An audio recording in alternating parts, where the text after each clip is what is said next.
So prior to becoming a real estate agent, you were an elementary school teacher for a decade. What was that transition like, going from teaching to real estate? Honestly, it was really smooth. On the surface, they don't have a lot in common, but when you think about what I do day in and day out, I'm teaching people about real estate. I'm teaching them about home ownership. I'm teaching them about how to invest in their future. So it wasn't difficult. It was moving from teaching people how to do math and how to do science and read to teaching people how to get excited about the future they didn't think they could have. Because a lot of my clients come to me thinking they can't buy, or they can't buy what they thought they could buy. And getting to help them figure out how they can do it and make it a reality is almost as fulfilling as seeing a kid's eyes light up when they discover they can be good at school and they can love school. I tell people all the time, I don't sell houses. I don't consider myself a salesperson. I consider myself someone who helps people find home. Yeah. And that's a really important thing to people. It's a place where people live. And I think a lot of times in all of the hullabaloo of the industry, we as agents can lose sight of that. Mm-hmm. So I try to always re-ground myself in the fact that what I'm doing is helping people find a place where they are going to spend a portion of their lives. Yeah. They're going to make memories in these places. They could start a family in this place. It's maybe the first place where their kids are going to grow up.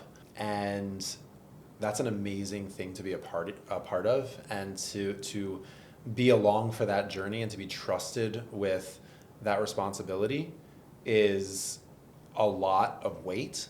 And so I think that's why I take it so seriously, and why I try to make sure that my clients have the best experience and that all of my clients get represented equally, regardless of the size or type of transaction, is because they're all trying to find home.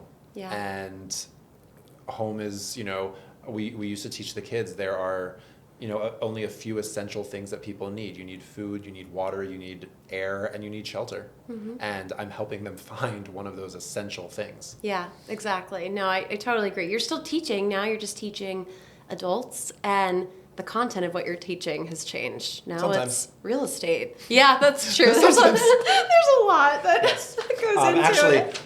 What's really funny is I started realizing, I'm not gonna say one of the reasons I got out of teaching, but one of the things that was most difficult about teaching sometimes was some of the parents of my students. So I got good at navigating conversations with parents for the good of the child. And as a teacher, the child was my client. And I thought I got out of that world when I got into real estate, and turns out no. Yeah, not because really. More and more these younger and not even necessarily younger, but a lot of these buyers, especially first-time buyers, are getting help from their parents financially, or not even getting help financially, but their parents are involved. Yeah. Their parents think they know what's best for them, and they think they know what they need to get. And a lot of times, the parents aren't necessarily listening to what their adult child wants. Oh, you should get this because you need to have a yard. Wouldn't you rather have a townhouse? No. Your child is telling you they want a 2-bedroom condo. This is their first place, and this is what they want right now. They don't want the responsibility of taking care of a yard and paying a landscaper and worrying about the roof, if something happens to the roof, or, the HVAC, the water heater, whatever it is. They want something easy. It's their first place. They've been renting for the last 15 years. So having those conversations with parents is still something I do. That's so true. To help them understand that we need to put their adult child's needs before what they think their kid needs. And it's definitely a harder conversation to have when the parent is contributing a significant amount to a down payment or something like that. Makes so much sense. But even when they're not, I've had conversations where a parent wants their kid to have an extra bedroom so when they come and visit, they can stay there and whatnot. And I've had to say, look, if you're not putting an extra 75 to 100K in to up their budget so they can do that, they can't afford to have a guest room for you in a location that they want, or a location that you feel comfortable with them being in. So if you can't do that for them, that's fine, but there might not be a specific designated room for you in the house. Having those conversations is also an interesting carryover from my teaching days. Yeah, no, it makes sense. So I'd like to help you continue continue to debunk this myth that, real estate agents don't do anything. They just open doors. So let's talk about what a typical week in the life of Rick looks like as a real estate agent. Rick is an agent in not just DC, but Northern Virginia, well, all of Virginia, but you do Northern Virginia as well as Maryland. So walk us through that. Well, to start, there's no such thing as a typical week.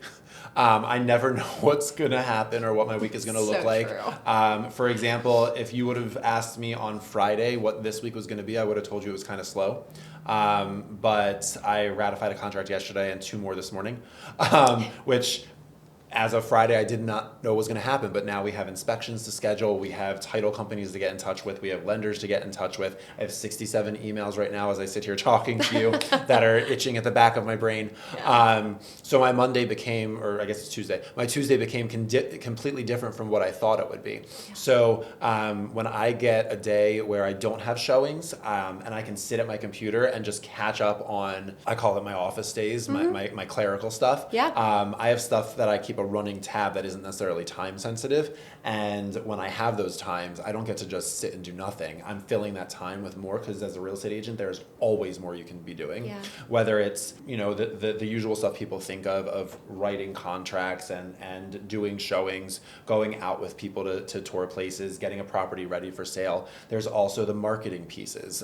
There's also the social media pieces, and people think that all happens magically, but I have to schedule time for myself to put together. I go and shoot the video, which means I had to take time to go and get the footage for the video, and then I have to schedule time to put it together, write the script for it, narrate it, do all those things, and then I get to post it. So there's planning of those things. There are, things that I do to keep in touch with my clients, because, like I said before, they're my friends, but they're also a great resource for me. My clients trust me, and they trust me with their friends and their family. So I need to make sure that they know that I'm still there and that I still care about them. A lot of people think that once the transaction's over, it's done, and they're never going to hear from me again. Mm-hmm. That's just not true with me. Maybe I annoy some of them. I don't know. No. More than I should. But on Sundays, I do open houses every Sunday afternoon for my properties, for properties that are listed by people on my team. And that's a way for me to get in front of more people and meet more people. And when I first started in the business, my first 2 years, my business was almost exclusively people that I met at open houses. And had conversations with, and we decided we wanted to work together after, going out once or twice or having coffee together. But you're constantly meeting new people, constantly networking. And a lot of times people want to see properties when they're not working. Yeah. So my evenings a lot of times are showings. And that doesn't mean I'm not working during the day. My weekends a lot of times are showings. I show a lot of properties on Saturday mornings. I give up a lot of social things so that I can be available to my clients. So time management is really important. Not life-work balance, but I recently heard our CEO, Rob Refkin at Compass, recently came and spoke to us, and one of the things that really stuck with me is he doesn't believe in a life-work balance. He believes in life-work integration. And if you're able to integrate your work into your life, then in a way that you love, then it works. And what I realized over the last few years is I love what I do because I love my clients and spending time with them. And my job is my socialization. Yeah. A lot of the time. Obviously, I go to dinner with friends and I do things with friends as well. But I don't feel like I'm giving up the social aspect of my life because I get to spend time with clients who then become friends. Or friends who become clients. Yeah. It happens both ways. No, I totally agree. So yeah, there is no typical week. Yeah. Some weeks are slower, some weeks aren't. It takes time, I think, as a newer agent to kind of figure out that balance and realize that when you have a week that's not as busy, it doesn't mean you shouldn't be doing anything. Right. It means you should be doing things so that you can get busy again. Yeah. So for instance, in this market in the DC area, fall is usually a lot slower. So a lot of agents panic in the fall when they're not doing any business. And I've learned over the last 2 or 3 years, I've gotten better at it. I need to do things that are going to prep me for the spring market so that I can have a strong spring market. I can't wait until January or February to do that because then I'm busy and I can't do it. Yeah. I set myself up with habits and expectations and systems and processes in the fall when I have time to do it and get used to it. So by the time it's January, February, March and it's getting busy,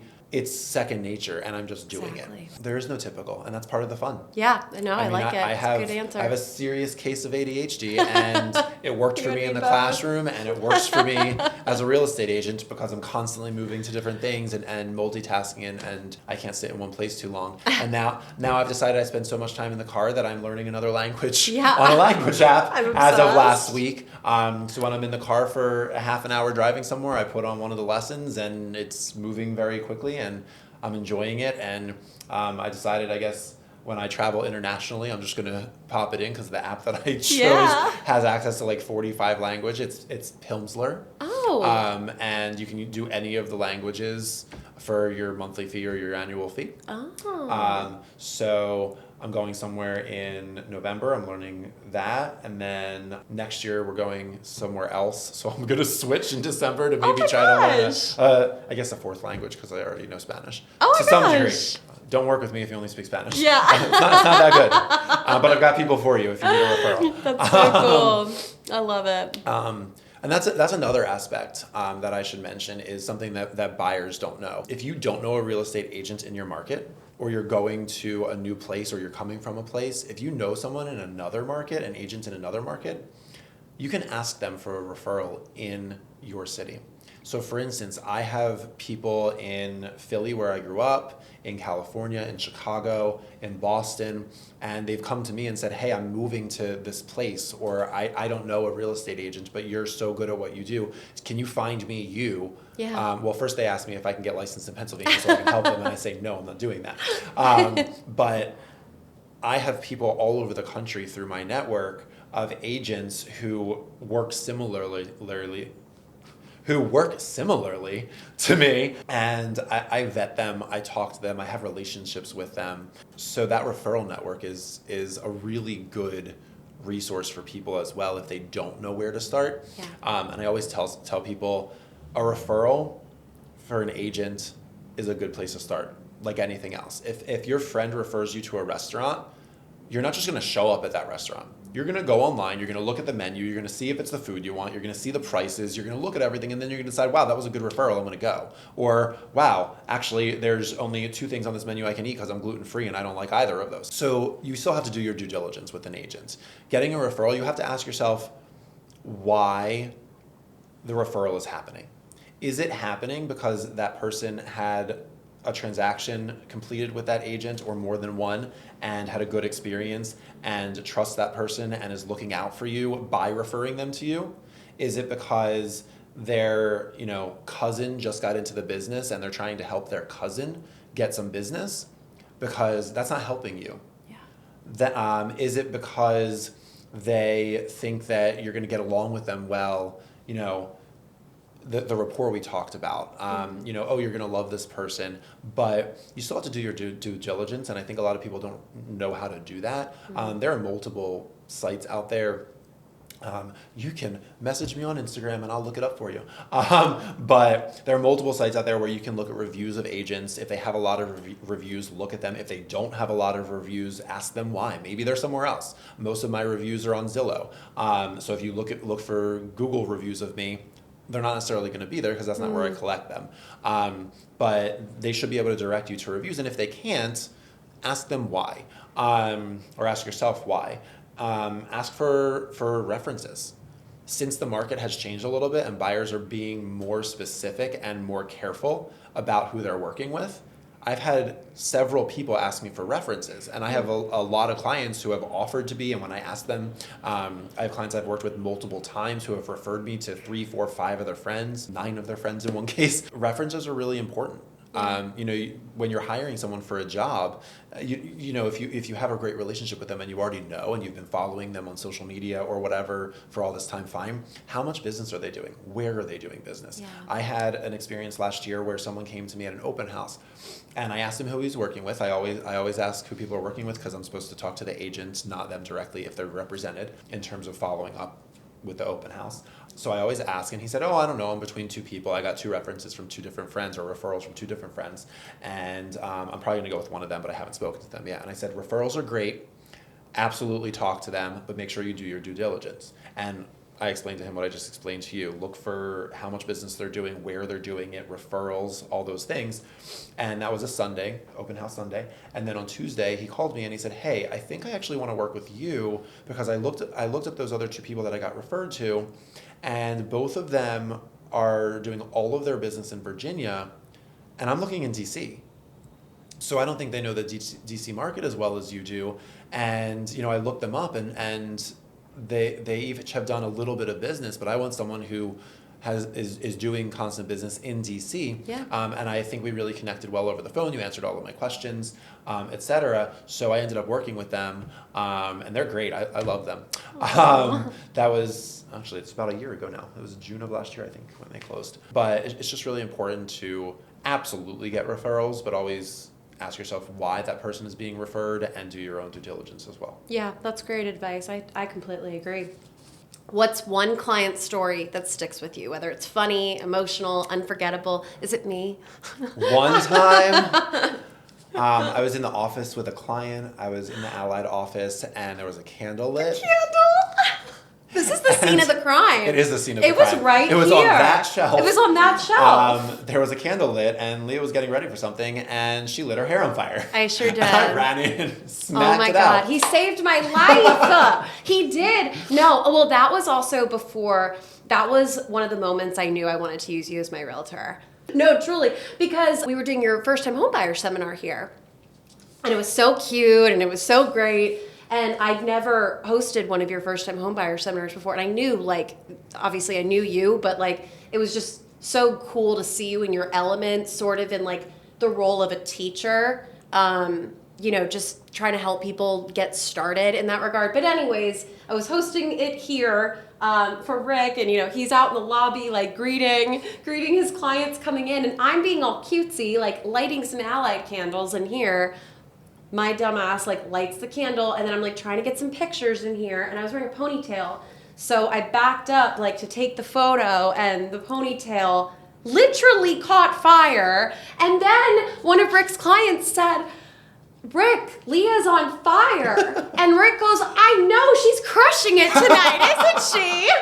And he goes, no, she's literally on fire. And so Rick runs in here and grabs my head. It was a very quick stop, drop, and roll type of moment. But you saved my life.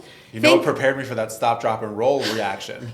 What? Working with children. Oh, yeah. No, big time. Gotta work quick. I'm just gotta think quick. Big child over here. Thank God I had a hair appointment already scheduled that weekend, but my Melissa looked at. Thank God. She looked at. She's like, what happened? And I told her. She's like, okay, that's not my craziest Rick story. Lit me on fire.